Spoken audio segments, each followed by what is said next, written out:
Gumuho naman ang ilang nicho sa isang sementeryo sa Dagupan City matapos ang mga naranasang pag-ulan. Narito ang report.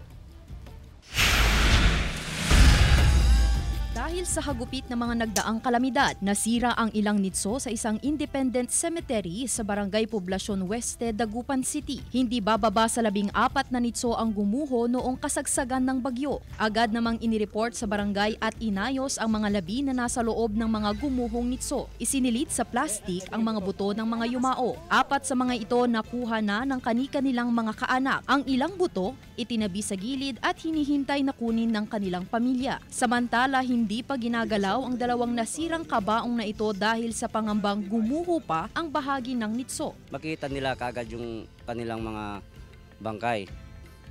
Kung gusto nilang kunin, pwede naman nilang kunin. Kung gusto nila dito pa rin natin ilalagay. Sa likod mismo ng sementeryo, nakatirik ang ilang kabahayan na bahagi na ng katabing barangay ng Tapuak. Nadamay ang bahagi ng isang bahay sa pagguho ng mga nitso. Gagawin po nila, pero sabi ng kwan, kasi kausap nila yung hipag ko.